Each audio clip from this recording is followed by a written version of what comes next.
Uma mulher de 38 anos deixa o portão de um convento seguro em Calcutá. Veste um sari de mendiga. Carrega apenas 5 rúpias no bolso. Não tem casa. Não tem plano. Ao pisar na calçada, tropeça no corpo de um homem coberto de chagas. Ele está vivo, mas ninguém ousa tocá-lo. Ela se ajoelha. Limpa o sangue com as próprias mãos. Um transeunte pergunta: por que faz isso? Ninguém se atreve a tocá-los. Ela levanta o olhar, porque em cada um deles está Cristo. Aquela professora de geografia, que viveu 20 anos protegida dentro de muros, estava prestes a se tornar a mulher mais amada e mais controversa do século XX. Madre Teresa de Calcutá não fundou hospitais luxuosos. Não erradicou a pobreza. Mas fez algo que ninguém mais ousava. Olhou nos olhos dos que o mundo havia esquecido e chamou cada um deles pelo nome de Jesus. Se você gosta de histórias que revelam um lado humano da santidade, deixe seu like agora. Isso ajuda essa história a alcançar mais pessoas. Mas antes de ser a santa das sarjetas, ela foi apenas Agnes, uma menina que perdeu o pai aos 8 anos e aprendeu com a mãe viúva que ninguém é tão pobre que não possa compartilhar algo. Fique até o final, porque a parte mais chocante dessa história não é o que ela fez. É o que ela sentiu por dentro durante 50 anos fazendo tudo isso. Escópia, 1918. Uma casa modesta nos Balcãs. Agnes tem apenas 8 anos quando o pai, Nicola Bojachil, volta para casa pálido, tremendo. Havia jantado com adversários políticos. Horas depois, agoniza na cama, vomitando sangue. A menina a observa da porta do quarto. Vê a mãe, Drana, ajoelhada ao lado do corpo já frio, rezando o terço com os dedos firmes, mas os olhos inundados. Não há choro alto. Apenas silêncio pesado. Naquela noite, Drana reúne os 3 filhos. Diz com voz que não vacila: Deus permitiu. Deus sustentará. Nos dias seguintes, a viúva não se entrega ao desespero. Costura. Borda. Vende o que pode. Mas continua abrindo a porta para mendigos, partilhando o pão que mal sobra para os próprios filhos. Agnes observa tudo. Vê a mãe colocar mais um prato na mesa para um estranho sujo e faminto. Pergunta, com inocência cruel: Mãe, por que damos o pouco que temos se também precisamos? Drana acaricia seus cabelos. Responde sem pressa: Minha filha, nunca somos tão pobres que não possamos compartilhar algo. Quando damos aos necessitados, damos ao próprio Cristo. Agnes não entende completamente. Mas a frase se enterra no fundo de sua alma como semente lançada em terra fértil. Aos domingos, a menina vai à paróquia. Senta-se diante da imagem de Nossa Senhora. Fica ali, quieta, olhando fixamente para os olhos pintados da Virgem. Não reza palavras decoradas. Apenas olha. E sente, sem saber nomear, que algo maior a chama. Algo que exige tudo. Aos 12 anos, durante uma peregrinação ao santuário de Vitina Letnice, diante da Virgem Negra, Agnes sente pela primeira vez a voz interior. Não é audível. Não tem palavras claras. Mas é inegável. É como se Maria sussurrasse no silêncio: Vai, minha filha. Ama como meu filho ama. Agnes volta para casa diferente. Mais quieta. Mais profunda. A mãe percebe. Não pergunta. Apenas espera. 10 de setembro de 1946. Um trem corta as montanhas entre Calcutá e Darjeeling. Irmã Teresa, agora com 36 anos, vai fazer seu retiro espiritual anual. Veste o hábito preto das Irmãs de Loreto. Carrega uma pequena mala e um breviário gasto. Pelos últimos 18 anos, foi professora de geografia. Ensinou meninas de famílias abastadas. Amou cada aluna. Rezou por cada uma. Mas algo dentro dela está inquieto há meses. Desde a terrível fome de Bengala em 1943, quando viu corpos esqueléticos empilhados nas ruas, algo nela se partiu.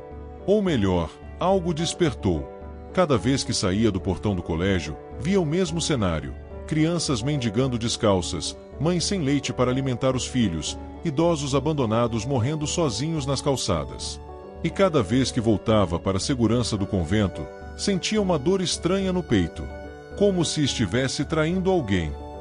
No trem, ela se senta ao lado da janela. Observa as paisagens passarem. Campos verdes. Aldeias pobres. Crianças correndo atrás do trem. Fecha os olhos para rezar. E então acontece. Não é uma visão com luzes ou aparições. Não há vozes audíveis. Mas há uma presença. Jesus se faz sentir de forma tão intensa, tão real, que Teresa mal consegue respirar. Palavras se formam no silêncio de sua alma. Venha, seja minha luz. Eu não posso ir sozinho. Preciso de você. Vá aos bairros pobres. Sirva os mais necessitados. Eles são meu corpo sofrendo. Tenho sede. Aquelas duas palavras, tenho sede, as mesmas que Jesus pronunciou na cruz, agora ecoam com outro peso. Não é sede de água. É sede de amor. Sede de almas. Sede de ser reconhecido nos rostos dos abandonados. Teresa abre os olhos. As mãos tremem. O coração bate descompassado. Olha pela janela e agora vê diferente. Cada mendigo nas margens da ferrovia não é mais um estranho. É Cristo disfarçado. Cristo faminto. Cristo nu. Cristo rejeitado. Ela sussurra, quase sem voz: Senhor, como? Sou apenas uma professora. Não tenho nada. A resposta vem no mesmo silêncio profundo. Eu serei suficiente. Nos dias seguintes do retiro, Teresa mal come, mal dorme. Oscila entre o medo paralisante e a certeza ardente. Como deixar a segurança de Loreto? Como abandonar o hábito, as alunas, a rotina de 20 anos? Mas a voz não se cala. Pelo contrário, fica mais insistente. Ela procura seu confessor. Fala entre lágrimas: Padre, sinto que Jesus me chama a deixar tudo e viver entre os pobres. Mas temo estar me enganando. O sacerdote a olha longamente.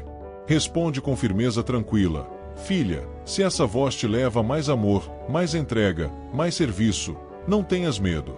É a voz de Cristo. Teresa escreve uma carta formal ao arcebispo de Calcutá, outra ao Vaticano. Pede permissão para sair de Loreto e fundar uma nova congregação. A resposta demora. Meses. Quase 2 anos. Ela espera. Reza. Sofre em silêncio. Mas não duvida. Porque sabe, com a mesma certeza que respirar, que aquele trem não a levou apenas a Darjeeling. Levou-a ao coração partido de Deus. 17 de agosto de 1948. A porta do convento de Loreto se abre. Teresa atravessa o portão vestindo um simples sari branco com 3 listras azuis. Não é mais irmã de Loreto. Não tem congregação. Não tem casa. Carrega apenas 5 rúpias no bolso, menos de $1, e um crucifixo pendurado no peito. 20 anos de vida religiosa ficaram para trás. As alunas que amava abraçaram-na chorando na despedida. A superiora lhe desejou força. Mas Teresa sabe, agora está sozinha. Ou melhor, sozinha com Deus. Antes de ir para as ruas, passa algumas semanas em Patna, com as irmãs missionárias médicas. Precisa aprender o básico de enfermagem. Como limpar feridas. Como lidar com tuberculose. Como segurar um moribundo sem contaminar-se. Aprende rápido. As mãos que antes seguravam giz e livros, agora seguram bisturis improvisados e bandagens sujas. No dia 21 de dezembro de 1948, pouco antes do Natal, Teresa retorna a Calcutá. Caminha pelas favelas de Motigil. O cheiro é sufocante. Esgoto a céu aberto. Lixo apodrecendo. Corpos, alguns vivos, outros não, deitados nas calçadas. Ela para diante de uma mulher idosa coberta de chagas. A pele está em carne viva. Moscas pousam na ferida aberta. Ninguém se aproxima. Nem os próprios mendigos. Teresa se ajoelha. Tira um pano limpo da bolsa. Molha com água que trouxe. Começa a limpar, devagar, com cuidado infinito. A mulher abre os olhos assustada. Ninguém a tocara há meses. Teresa sorri. Diz em bengali quebrado: "Você é preciosa. Deus te ama." A idosa começa a chorar. Não de dor, de alívio. Um homem passa e pergunta, escandalizado: "Por que a senhora faz isso?" Ninguém se atreve a tocá-los. Teresa levanta o rosto. Responde com voz firme, mas suave: "Porque em cada um deles está Cristo." Essa resposta mudou a história da caridade no século XX. Se você está sentindo algo agora, deixe nos comentários. Continue a história. Quero saber se essa narrativa está tocando você. Nos dias seguintes, Teresa aluga um pequeno quarto. Paredes nuas. Um colchão fino no chão. Um crucifixo pregado na parede. Acorda às 4h30 da manhã. Vai à missa. Comunga. Depois, com o terço nas mãos, caminha pelas favelas. Lava crianças doentes. Ensina meninas pobres a ler, sentada no chão de terra batida. Carrega um idoso moribundo até sua casa improvisada, dá-lhe água, segura sua mão até o último suspiro. Há dias em que não tem o que comer. Depende da caridade alheia. Há noites em que chora de cansaço, ajoelhada diante do crucifixo, sussurrando: "Jesus, não sei se consigo." Mas todas as manhãs, volta. Porque aprendeu algo nos primeiros meses nas ruas. A fidelidade não depende de sentir consolo. Depende de continuar amando quando tudo dói.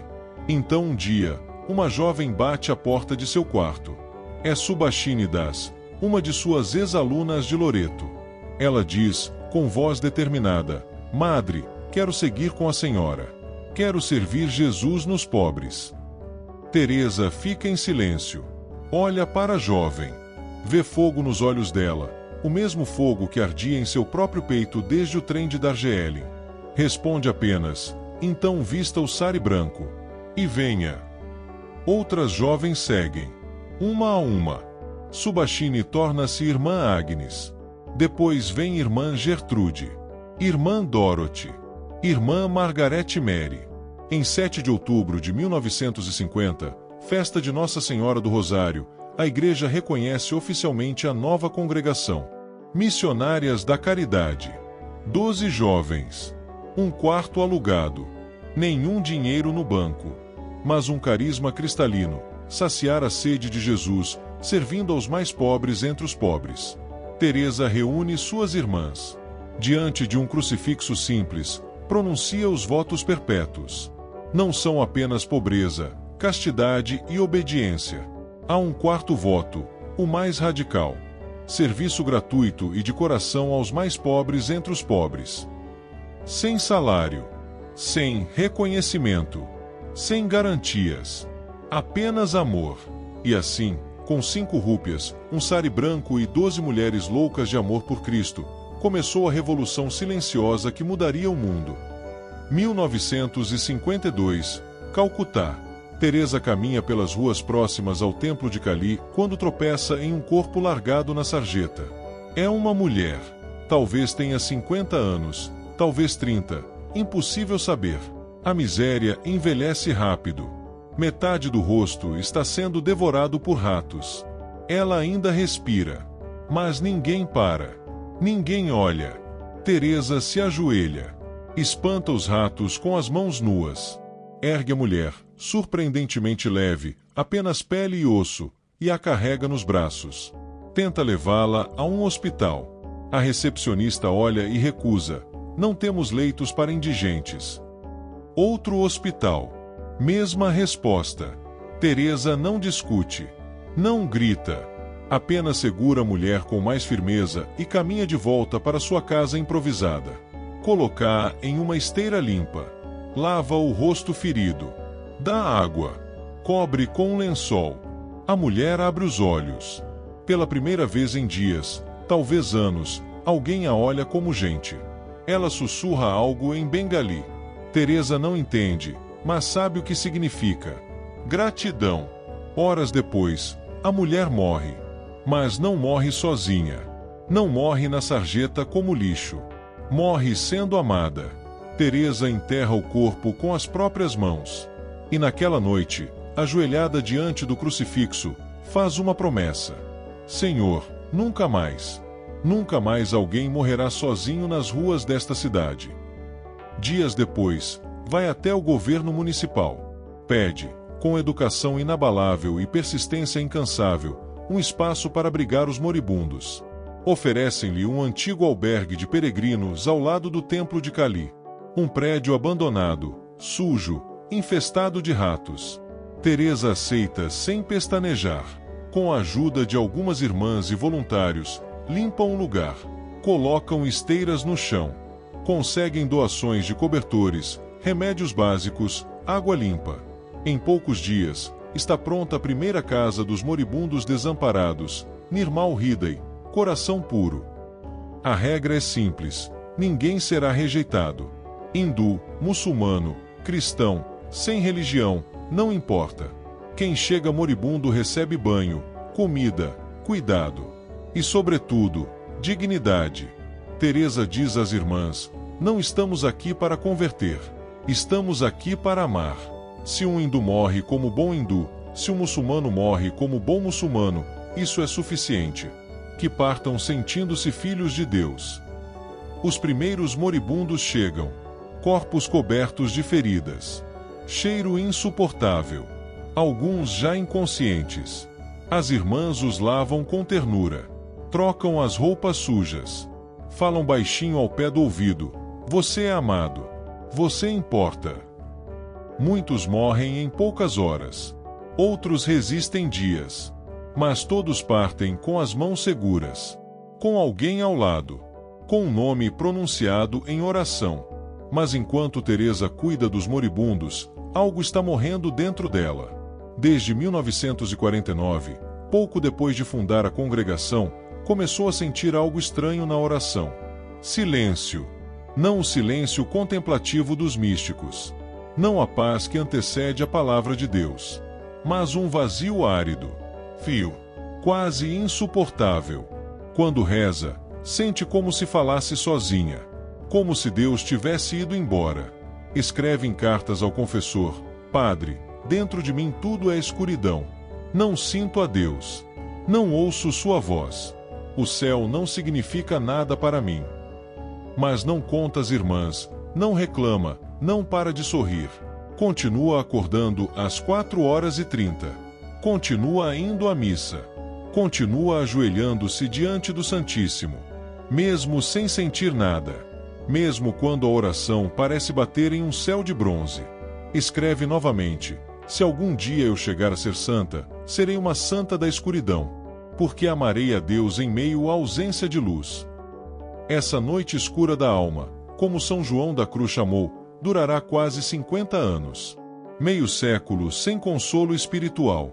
Sem sentir a presença de Deus. Sem experiências místicas reconfortantes. Apenas fé nua. Fidelidade bruta. Amor sem recompensa emocional.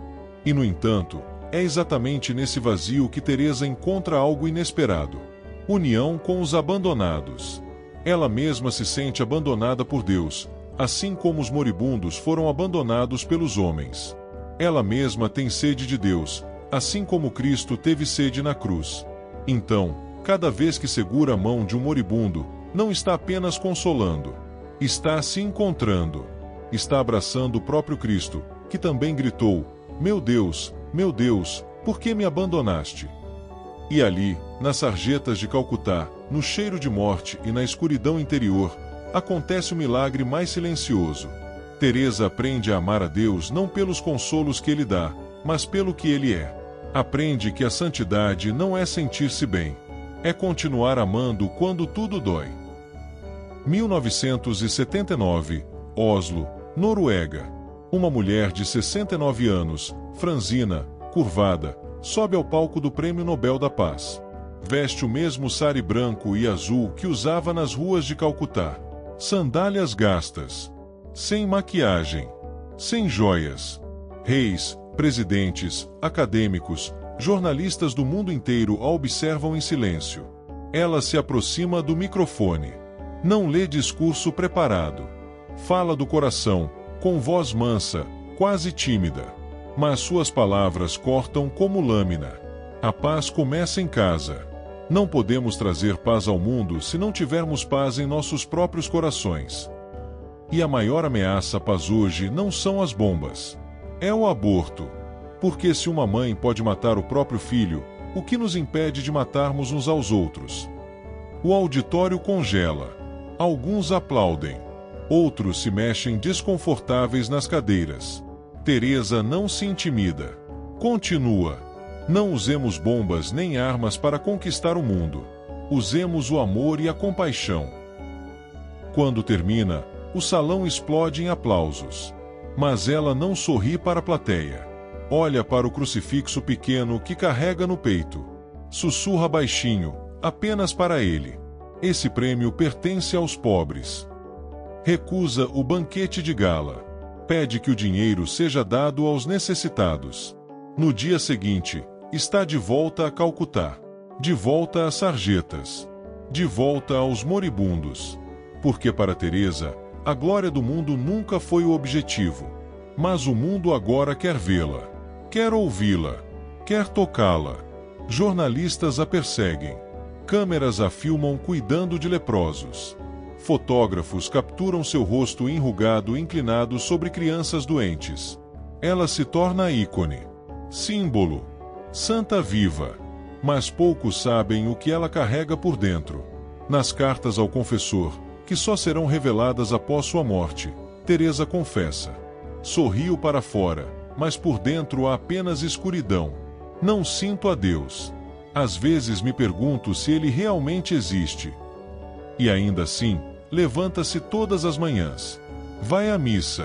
Comunga. Reza o terço. E volta para as ruas. Porque aprendeu que a fé verdadeira não é sentir Deus perto. É continuar confiando quando ele parece longe.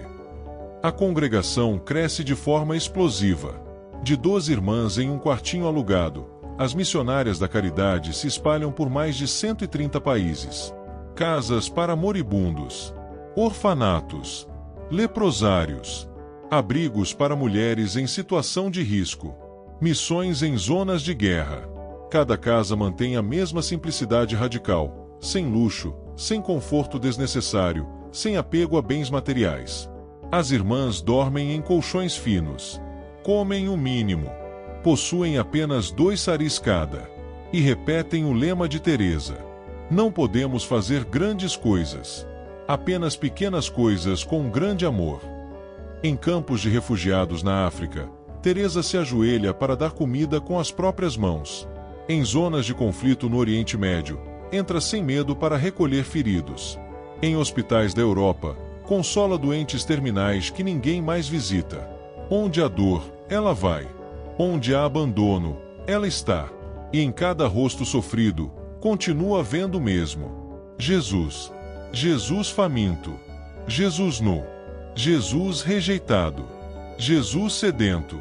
Tenho sede. A frase que ouviu no trem de Darjeeling há 50 anos nunca a abandonou. E agora entende completamente. Cristo tem sede de ser amado nos pobres. E ela, que vive há décadas sem sentir o amor de Deus, pode ao menos dar esse amor aos outros. Pode saciar a sede de Cristo, mesmo que a própria sede dela nunca seja saciada. Os anos passam. O corpo envelhece. As forças diminuem. Teresa sofre ataques cardíacos. Malária. Pneumonia. Em 1997, com 87 anos, já não consegue mais caminhar pelas favelas. Mas continua acordando às 4h30. Continua rezando. Continua sorrindo para as irmãs. No dia 5 de setembro de 1997, tarde da noite, em seu quarto simples no convento de Calcutá, Teresa respira com dificuldade. As irmãs estão ao redor. Rezam baixinho. Ela segura o crucifixo com as mãos trêmulas. Olha para ele uma última vez. E sussurra, tão baixo que quase ninguém ouve. Jesus, em tuas mãos confio. Fecha os olhos. E finalmente, após 50 anos de escuridão, 50 anos de sede, 50 anos de fidelidade sem consolo, Encontra-se face a face com aquele que sempre esteve ali, aquele que nunca a abandonou, aquele que permitiu a noite escura para que ela pudesse amar de forma mais pura, mais radical, mais livre. Madre Teresa de Calcutá partiu, mas sua luz permanece. Não a luz dos holofotes, não a luz das honrarias, mas a luz que brilha nas sarjetas, a luz que enxerga Cristo onde o mundo vê lixo, a luz que ama sem esperar nada em troca, a luz que continua amando, mesmo na escuridão. 6 anos após sua morte, em 2003, a Igreja abre as cartas de Madre Teresa. O mundo descobre o segredo. 50 anos. Meio século sem sentir a presença de Deus. Sem consolo na oração. Sem experiências místicas reconfortantes. Apenas escuridão. Vazio. Silêncio. E ainda assim, ela sorriu. Ela amou. Ela serviu. Todos os dias. Alguns disseram, ela duvidou. Não era tão santa assim. Mas a Igreja respondeu, não. Ela é mais santa do que imaginávamos. Porque qualquer um pode amar a Deus quando sente sua presença.